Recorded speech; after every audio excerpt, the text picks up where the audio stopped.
Another blood-red sunset and yet another moon phase, and still another 100 miles to my next resting place. Driving down the road, eyes on the horizon. Within my car, I'm all alone, but feeling good and feeling strong, knowing that this path I'm on brings me to myself. I'm driving. Hello, and welcome to Spirit Sherpa, the show that helps and encourages you on your journey to unlock your magic mojo. I'm Jules, your co-host. If you're new to this type of work, start with episode 1. If you're an intermediate, start with episode 98. And if you are an advanced practitioner, go ahead and fast forward to episode 200. With me, as always, to share her insights and her wisdom is the spirit doctor, Kelly Sparta. Hey, Kelly, how are you today? Hey, Jules, I'm doing great. How are you? I'm good. We are trying to defrost. I keep forgetting that winter exists. I swear to God, I'm here in Panama and it's the same temperature this year round. I mean, we have dry season, we have rainy season, but every time people talk to me about the cold, I'm like, right, it's freaking winter. Right, it's winter. I forgot. I keep forgetting. Well, of course, I live in Louisiana. So when it dips down past 30 degrees, the entire state shuts down. So we have just been shut down for 2 days. The state closed offices, the roads were closed, everything, because it got down to like 17 degrees. And we don't know how to drive. We are not equipped for this. So everybody made the mad rush to Walmart and, Winn-Dixie, get your food. Everybody's cooking all day. Thank goodness it wasn't as rainy as I thought it was going to be. So we didn't have a black ice and all. So we had electricity. Yay. So I just did a lot of cooking and did a little sewing and more cooking and more cooking and more cooking. So. Yeah, that reminds me of when I was in high school in El Centro, California, which is in the Imperial Valley, which is next to Coachella. We used to beat the pants off of them every year in football. And it was in the middle of the desert. So every time it rained, the school closed because it flooded. So we didn't get snow days. We got rain days. So, 4 days a year we would get closed because of flooding. So, which we didn't have to worry about mold growing because it was so dry the rest of the time. No mold spores could survive. So we didn't have to worry about that at least. But yeah, that's always the fun part. But yeah, I'm trying to think if there's anything cool going on here. Oh, I'm going to be in a show of Mamma Mia. Oh, way fun. Yeah, I'm going to be singing and I'm going to be playing the part of Donna, the main character in Mamma Mia here in Boquete. And I'll be music directing to help people learn how to sing better and stuff. So I'm super excited because we did a whole episode on Mamma Mia about the mythology of the movie and how it's all about an Aphrodite tale. And so we're going to be bringing that into the production. I had a conversation with one of the people about it today. So that was a lot of fun. Cool. So when do rehearsals start, or when does the production? Oh, well, the production is going to be in September, October, which reminds me that the production's in September, October. So when I said that the retreat was going to be September, October, I'm insane. That's not going to happen. So the retreat is going to be I think the first week of December, which is actually better because and for those who are coming in cold and didn't hear about the retreat before, the retreat is Adventures in Energetics. It's advanced energetics for people a little further along in the process. And it's going to be custom designed around the people who are coming. But the good news about moving it to early December means that it's going to be prime time for bajarreque, which is a special kind of rain that we get here in Panama that causes amazing rainbows, like the best, most brightest, most in your face rainbows. Like my husband and I drove down a mountain chasing the bottom of a rainbow because it was so clear. Like, I'm finding my pot of gold. We were looking for the leprechaun, baby. And so, so the beginning of December is actually prime time for that. So it's actually a better time to be running it. And, who doesn't need a nice Panamanian break in between Thanksgiving and Christmas? I don't know anybody who doesn't need that, right? Well, things always work out how they should. Absolutely. So, but we have a guest on the show with us today who has been patiently waiting for us to talk to her. And I was on Janell's YouTube channel podcast, YouTube channel, right? I don't know, what was it, like a month and a half ago, something like that. Yeah. And her YouTube channel is called Table Talk. And we had a great time and we really connected and really enjoyed each other. And so I was like, come on to my podcast. I have to have you. We have to talk about things with you. And she was like, okay. And so, here she is. And so Janell Warkentine, did I say that right? You did great. That's a tough name. All right. And so she is an intuitive healer and she is an energy worker, and she actually helps healers to find their gifts in the world, which I thought was amazing and so needed. So I wanted her to come on the show, and we're going to talk a little bit about her story, and then we're going to talk about intuitive gifts and how do you raise your vibe, and how do your gifts and your vibe go together, and all of that fun stuff. So that's our topic for today. But before we get into that, Janell, tell us a little bit about you and how you got here, because you've got quite the story. Yeah, thank you, Kelly. Love being here with you. I'm excited about your Panama event. You're talking to me about that, and I'm like just explaining this right now, and I'm like, okay, I like warm places in the winter. Sign me up. That's okay. Awesome. We'll talk after the show. We are talking after the show. That sounds amazing. Okay, so yeah, about me. So I was incredibly intuitive as a child, like many of us are. We don't realize it because it's such a natural space for us at that age, right? It's just what we're doing. We're playing, we're imagining, we're creating. I grew up in a world of animals. So my family was with the Forest Service. Well, what that means is that you're in these remote places. So I'm in the mountains of Montana, northern Idaho, and there's the bear, the cougar. I mean, that's like reality. Like, it's kind of like, for a lot of people, it's like so scary, but to me, it was such a normal thing. And hindsight, I was talking and interacting with my animal kingdom, and it was such a comfortable place for me. We had the horses, we had the rabbits, the dogs, the cats. I mean, that was such a natural place for me. But fast forward, and I'm in school. I have an auditory processing disorder and I'm dyslexic, which now I see as a complete gift. But I did not see that at the time because everything within that world of words was confusion.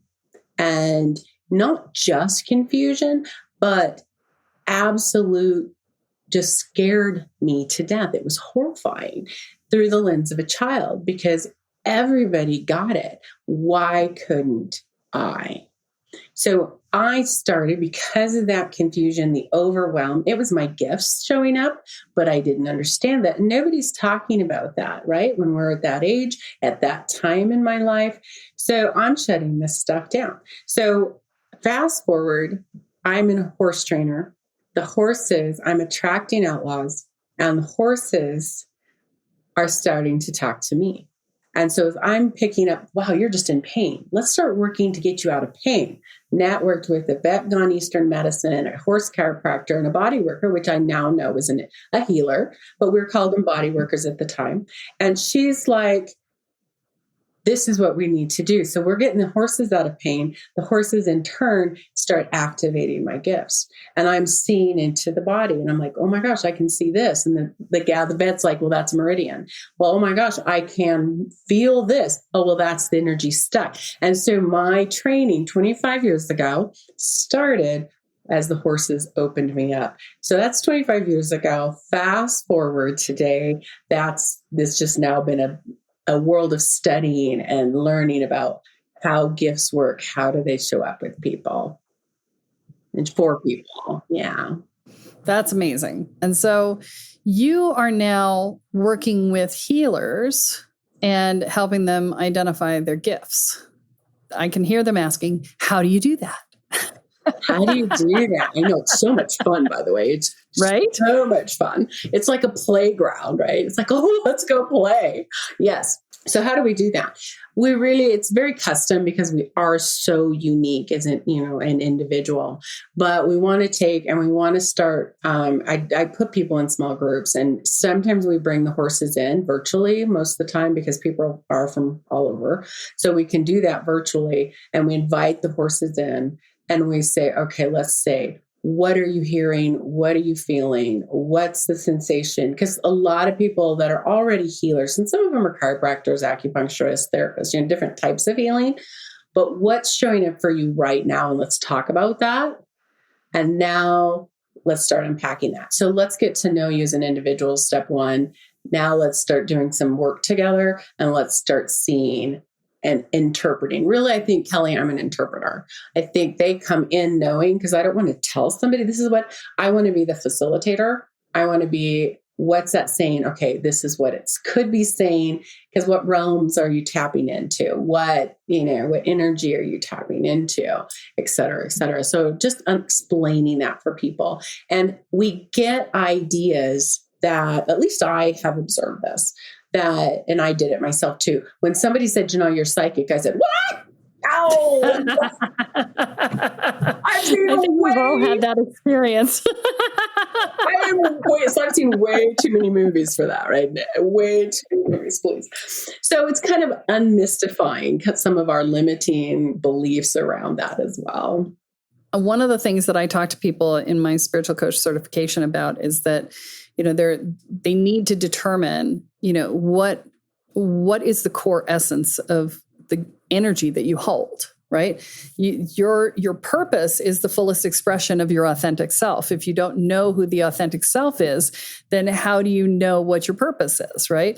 And oftentimes it's seen in reflection. I mean, it took me forever to come up with what mine was. It took me like 10 years of being like, I don't know, I do this and I do that and I do the other thing. I did what everybody does, which is list all the modalities that I did and all the things that I could do in the entire freaking toolbox that I have. Nobody cares about your freaking toolbox. They want to know what is the outcome that you provide, right? And I was like, it's different for everybody, and I don't know. And eventually I figured out that I was carrying the energy of change. Well, but that wasn't even accurate, because I've come to understand in more recent years that it's the energy of transformation, which is different than the energy of change. And words matter. It's important. And so, it took me 20 years to come up with that, right? It's just like, I don't know, right? And how do you say that, right? So having somebody who can help to clarify that and really bring that into form is super helpful, because it's so hard to come up with on your own. It is. We're too close to it. Yeah. Sometimes we're too close to it. And, when I look back at my journey work on that, because I'm totally hearing you, it's like over the last 25 years, I've been discovering what you're talking, that what is it? Well, I'm a person that creates balance. If you want to talk about my word, it's balance in my energy. And it's not even limited to that. And I really think, so I have two thoughts colliding in my head at the same time. Y'all do that? Like that two stream just came in and it'll be fine. Only two? Yeah. Well, that's the only two I caught. There might have been more. No, none of us can relate to that. Yeah. So the one stream that came in, it was that, we shut these things down as a protective technique. Many of us do, not everybody, but we shut it down as a protective technique. Okay, no guilt, no shame. We're not going to shame that moment. It was for the time, and that's okay. But now connecting to that, that's like one of the reasons why I think it's tricky to find that, is because we did shut it down to protect us. So fear says no. So we start to get close, and it goes, and sparkly object over there. It starts diverting us different directions. So having that second set of eyes is huge. The other thing I think that's happening, excuse me, I think I'm so excited. But anyway, the other thing my ear cleared earlier, so I understand. Wow. There we go. So then the other thing is like, it's journey work. And it's like, we go through phases of discovery. They're building blocks. how do we discover? And we discover these pieces, and that's just our part of our understanding. Do we need to know all those pieces to be the balance maker, to be was your word transformation? To be transformation? No. But for some reason, there's these building blocks we go through to get us to that space, to get us clarity in that zone of our lives. Yeah. Well, and once I mean, you can't sell transformation. People don't buy transformation; they buy the outcome, right? And so that even knowing what it is that your core energy is doesn't quite get you there all the time. So, but it is super helpful for knowing how you work with people. It's super helpful, and it clears up. Did you notice this? It clears up when I finally got my word balance. It cleared up so many things when I look in hindsight. Like, I'm like, oh, that's why that upset me. That's why I would be like all fluffed up, not know why I'm fluffing up. Like, we had a rooster once, our farm girl here had a rooster. His name was Mr. Cluck when I was growing up. Big Mr. Cluck was a colorful fella in personality and in feathers.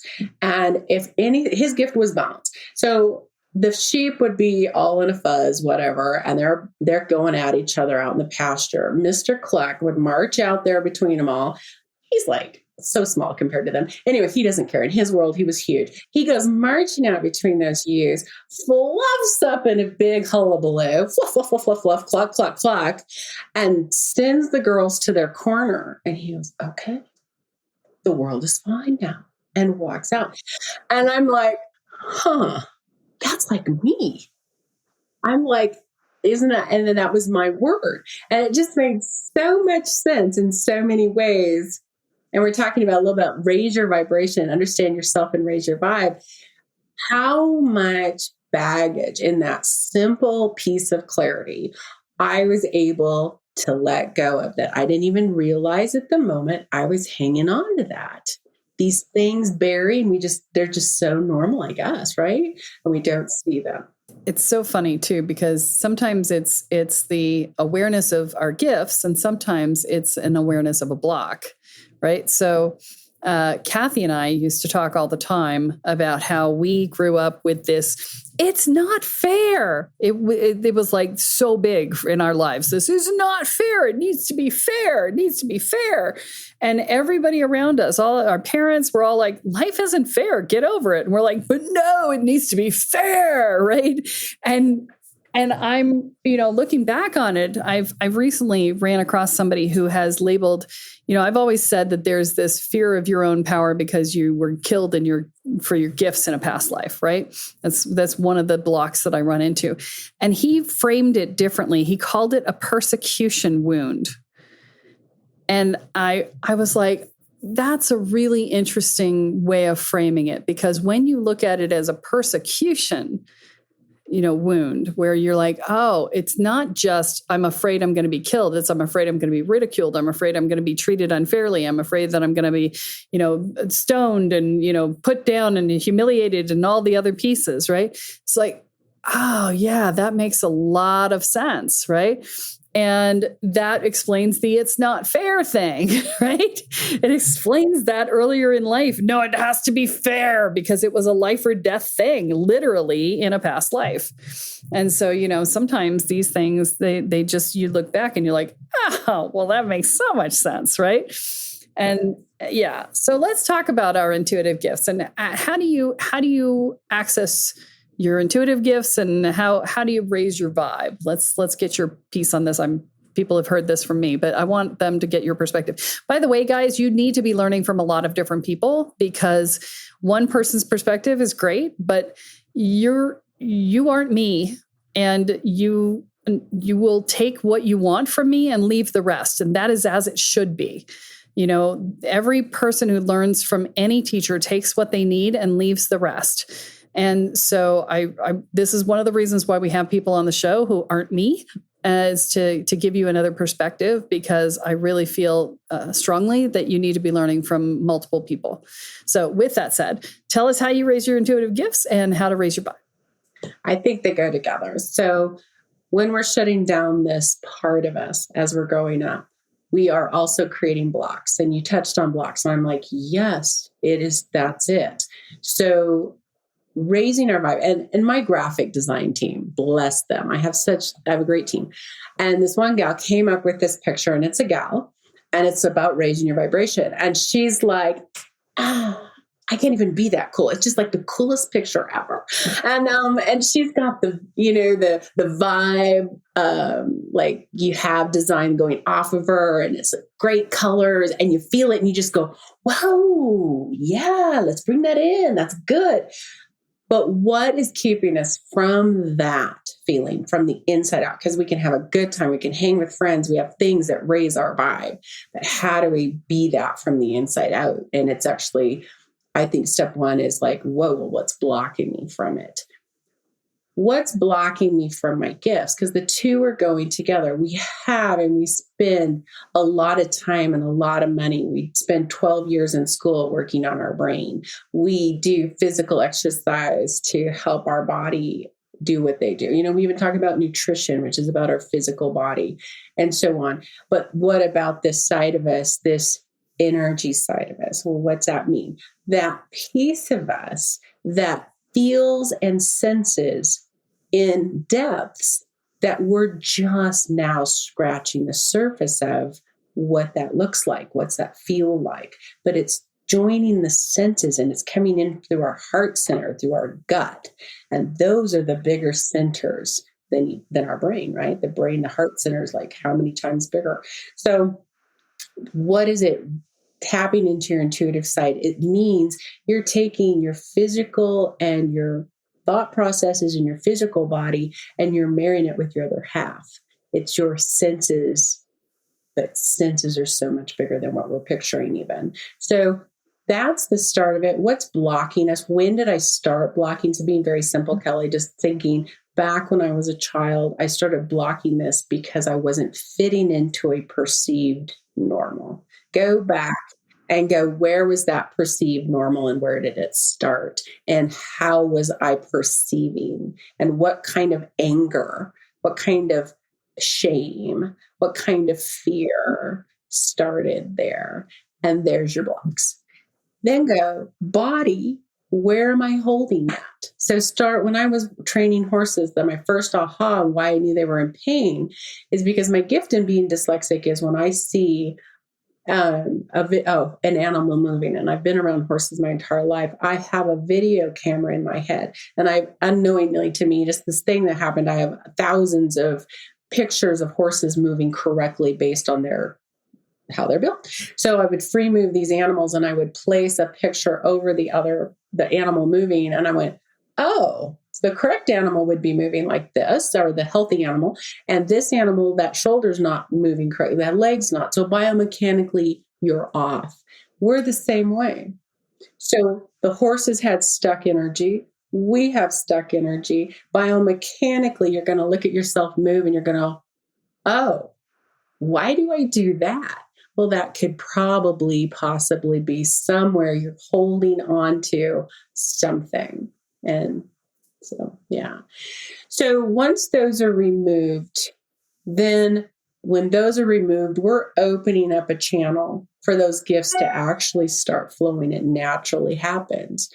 Now that rhythm is in your body. Now that energy of that gift, who is designed to be the other half of you, is now there. Now we're on the journey of raising our vibration, because now we actually have harmony. We actually have all of us in motion now. When you're working through your blocks, and now I've identified, oh, okay, I hold my shoulders up. I'm making it up, but I do, but I hold my shoulders up, right? And so now I want to clear that. Do you find that the ways, I knew it was going to happen, the ways of clearing that varies, the best way to clear that varies by person, or is there kind of a universal way to either let that energy go or clear that block? There are some basic principles. If it's showing up for you and you just became aware of it, it wants to go. it's time to go. When we're seeing something, just know if you're seeing it, feeling it, have a sense of it, it's on time. It's right on time. And I love to go in and let's say it's in your shoulders. That's what I do too.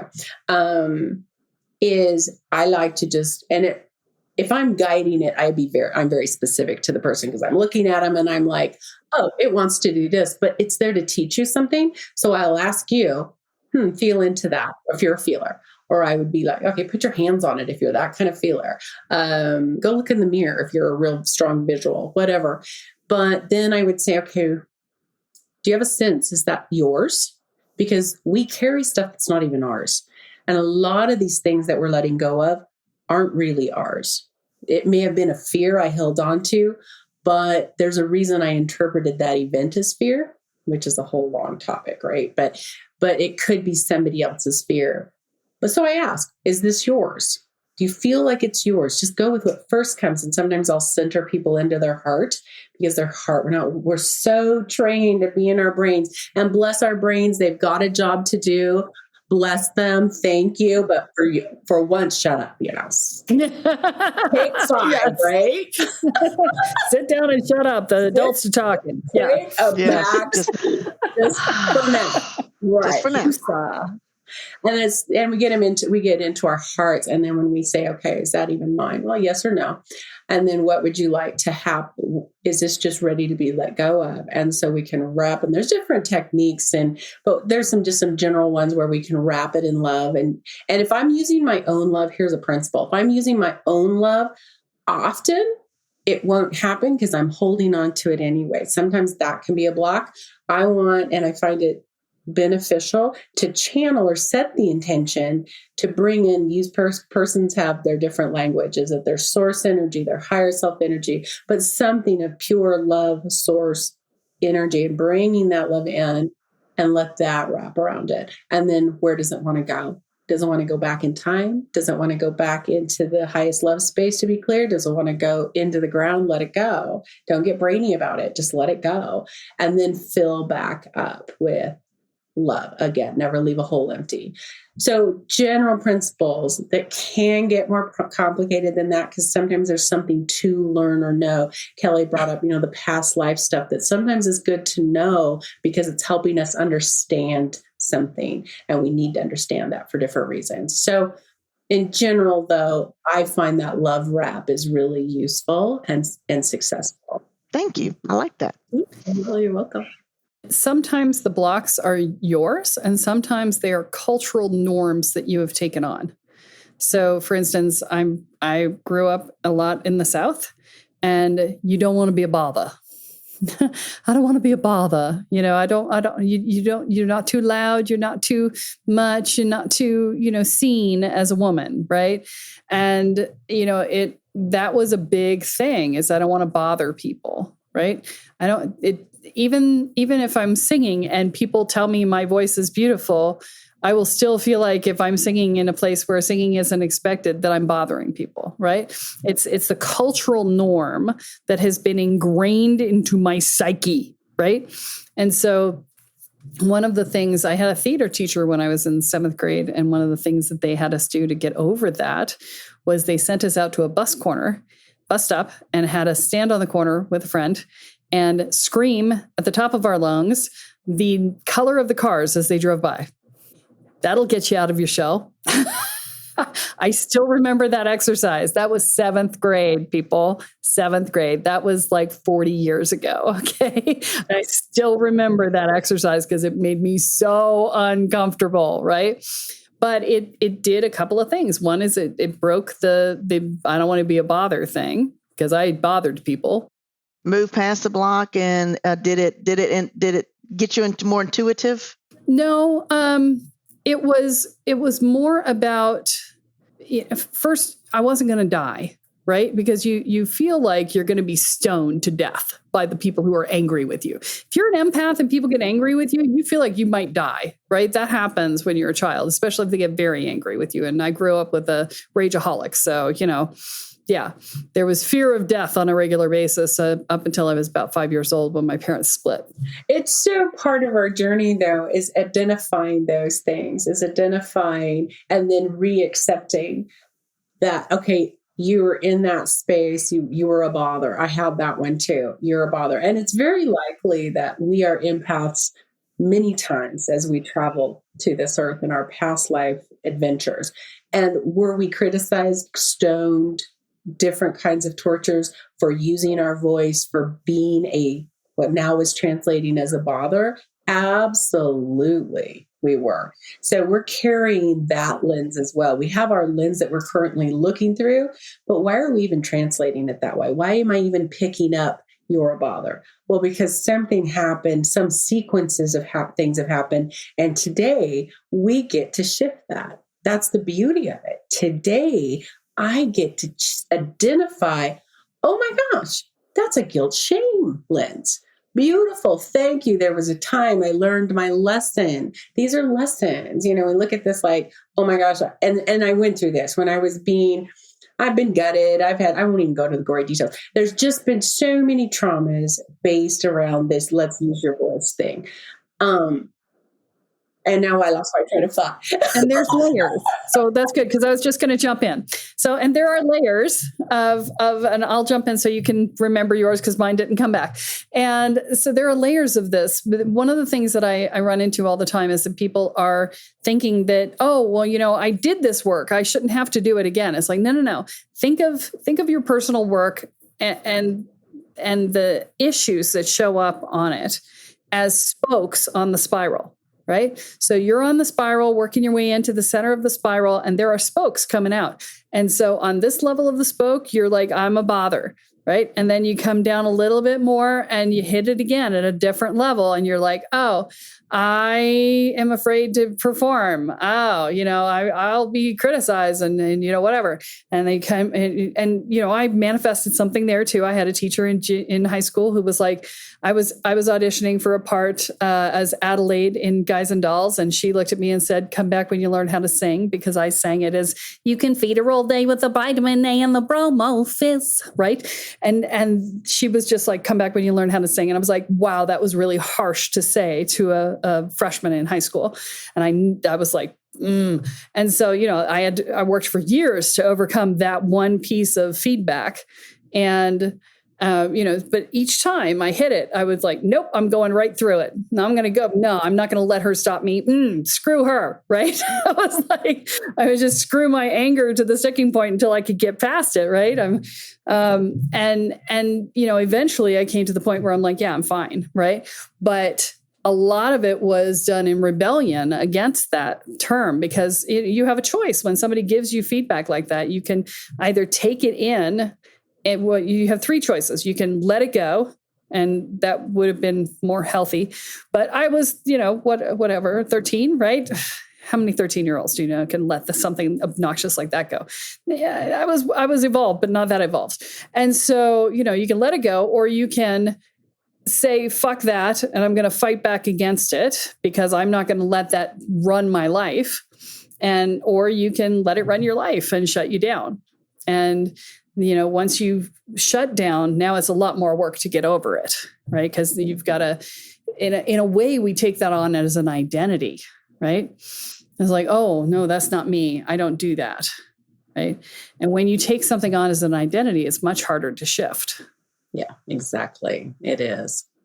Yeah. So, getting our vibration and raising that vibration is, like we're saying, it's about just doing the journey work. What pieces resonate with you today? And what's ready to heal? What's ready to be let go of? What's ready to be understood? Being open to receive. And Kelly, I love this about your work. There's several things I love about your work. One of them, though, is that you're saying, let me help you get over being addicted to healing. I love that, because I really resonate with that. We do have healing work to do. We have discovery work to do. We have growing work to do. But honestly, we're whole. We have lives to live too. Yes. Yeah. And I have the answer here. And yes, we have principles to learn, and there's wisdom out there to understand, but I have the power here. I have the knowledge, I have the wisdom, I have guidance. I am connected to my higher self. Do you want to raise your vibration?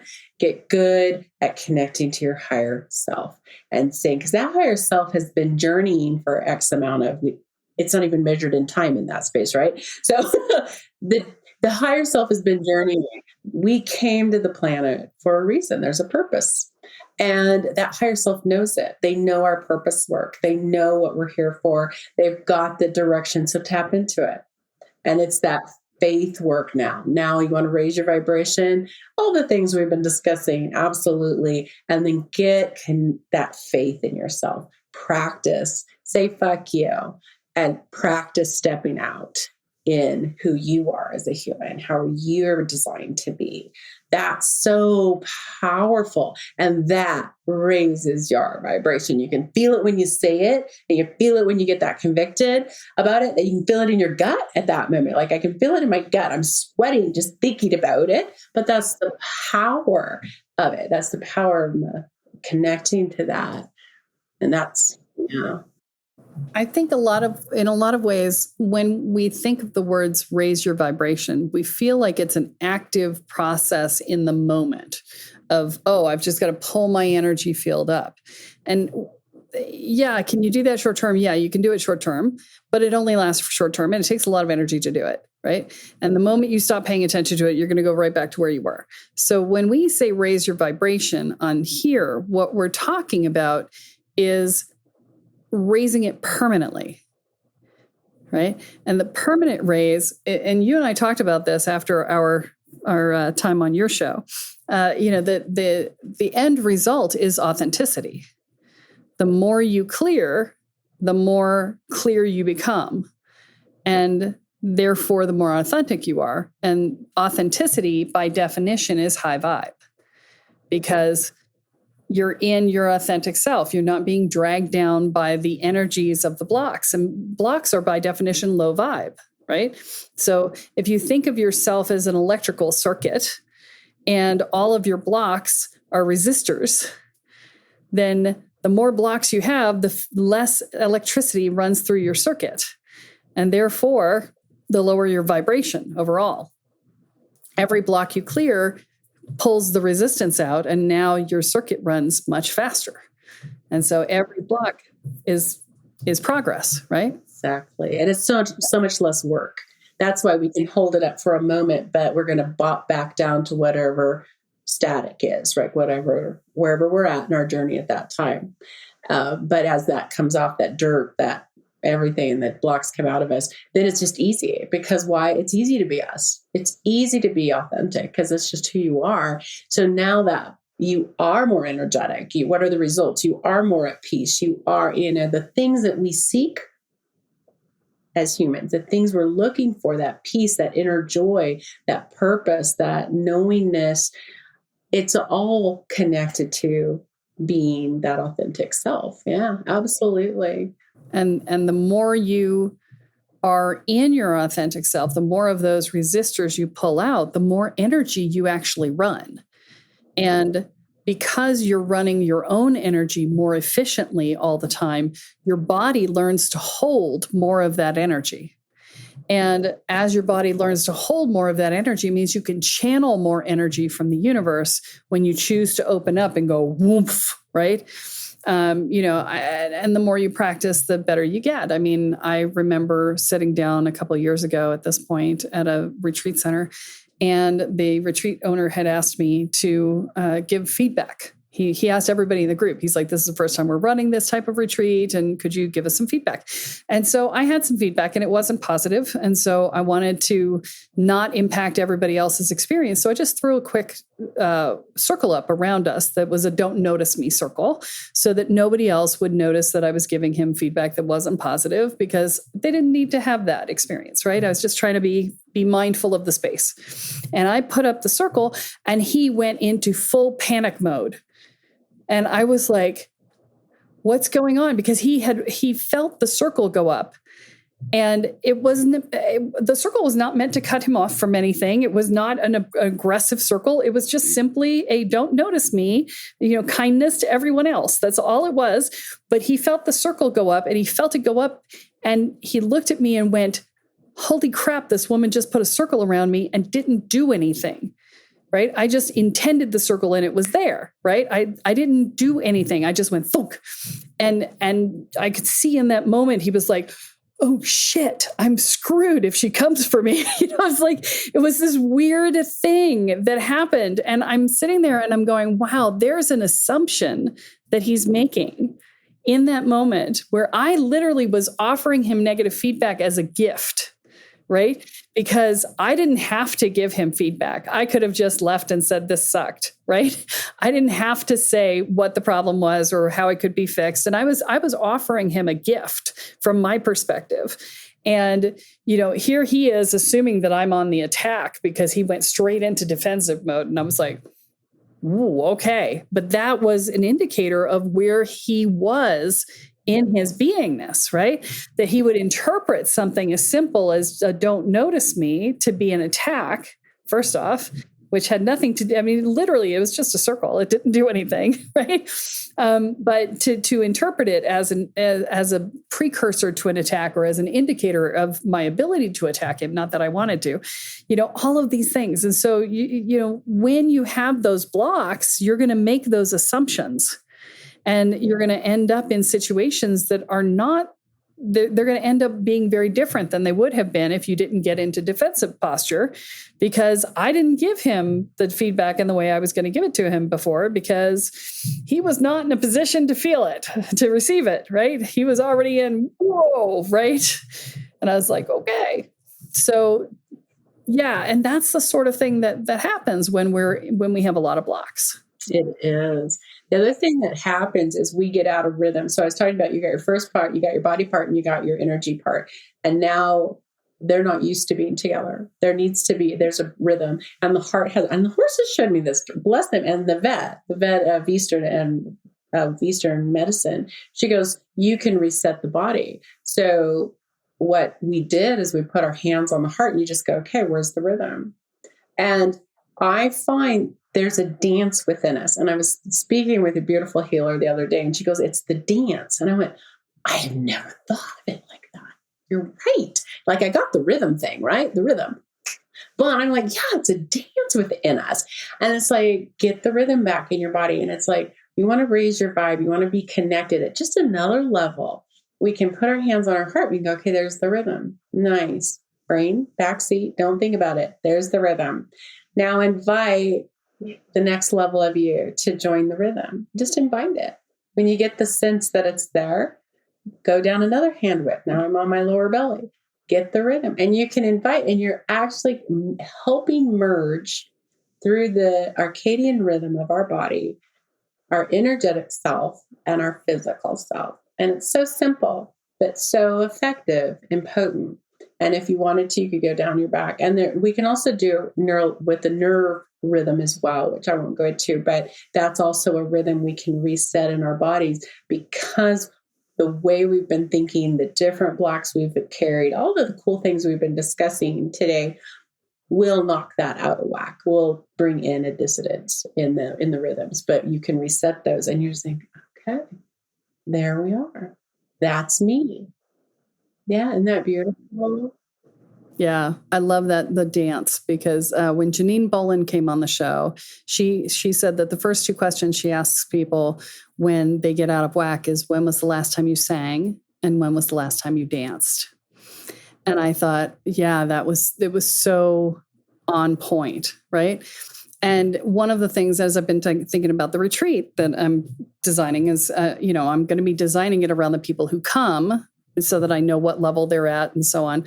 But one of the things that we're definitely going to be doing is some embodiment work, because you cannot do any magic unless you're in your body. I mean, you can do magic in the astral, but you can't bring anything into form on the planet unless you are in your body. Your body is the conduit through which the energy runs to create it in physical reality. That it is the archaeus, right? The archaeus is the space between energetic and physical. Your body is the archaeus. We are the archaeus. And so when we do that work, we have to be embodied. And so much of us spend all of our times up in our heads, or for spiritual workers, we spend our times halfway out of our bodies because we're not really sure we want to be here, right? I can't tell you how many healers and psychics and mediums and whatever I've talked to who are half out of their body because they're like, oh, I really kind of like it up there. I'm like, yes, but you chose to be here. So how about being here, right? Yeah, bring it back down. Yeah, there was a friend of mine went to a conference years ago, and I told this story years ago, probably the first year of the podcast. He went to a conference and he watched a guy, and I wish I knew the guy's name. I don't. And the guy said, I went and studied with the mystics in Tibet and the shamans in Peru. You want to know the difference between a mystic and a shaman is that the mystic spends their entire life trying to get up into the ethers and stay there. And a shaman goes up into the ethers, does what they need to do, comes home and has lunch. I'm like, yes, right? It's like, come back to the earth, bring it back, have some food, ground it in, right? Food is grounding. This is how we bring what we've done in the ethers into form on the planet. And so, this is why we do shamanism here and not mysticism. So, but yeah, so bring it home. Yes, bring it home, baby. So this is amazing. How do people find you? You can find me at janellrae.com. That's my website. Rae is RAE. Yeah, JANELLRAE.com.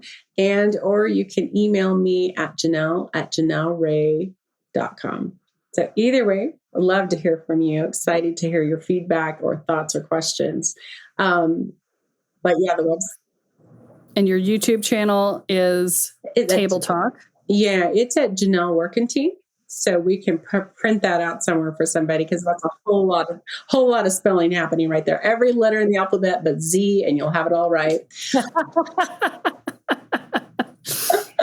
Yeah. So your podcast or your YouTube channel is about, tell people.